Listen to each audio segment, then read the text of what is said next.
Hey, this is Ashwin Vidyala here. Let's do a quote by Bruce Lee. You know, the kung fu savant, if you will. I think he revolutionized kung fu completely, and he brought it to America in a major way. I think it was he who did that.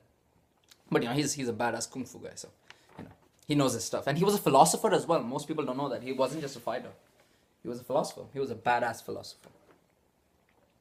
Not like I've read everything he's written. Actually, I haven't read anything he's written. But from what I've read about him, he was a badass philosopher. I will read some of his work sometime, though. Mental note to myself. So, yes, Bruce Lee. Knowing is not enough. We must apply. Willing is not enough. We must do. Knowing is not enough. We must apply. Willing is not enough. We must do. There's a French author by the name of Leo Buscaglia.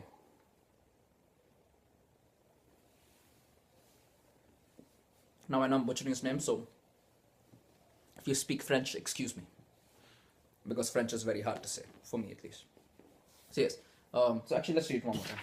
I got distracted. Knowing is not enough, we must apply. Willing is not enough, we must do. So yes, Leo Buscaglia, the French author. He said, to know and not to do is not to know. To know and not to do is not to know. For example, let's take the book. Okay, like somebody says, you asked, have you read this particular book? Okay, let's say the book How to Win Friends and Influence People by Dale Carnegie. Have you read it? Yes. Do you know it? Yeah. Well, your relationships are shit. So then you don't know it. You've read it.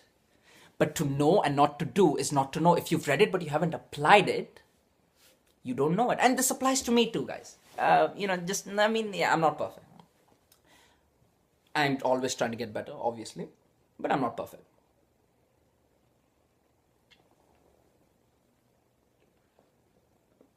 Just to theoretically know something is not the same as knowing it. Because if you know it, but you don't do it, you don't know it. I know I'm going to unnecessary detail into this. It's pretty self-explanatory, actually. To know and not to do is not to know. If you want to learn how to make money, blogging and talking about the things that you care about, that you're passionate about, and that you love, do go to my blog at theindianguy.com. And if you're already at my blog, splendid, click on the banner on the top. Click on the banner at the top. Click it now.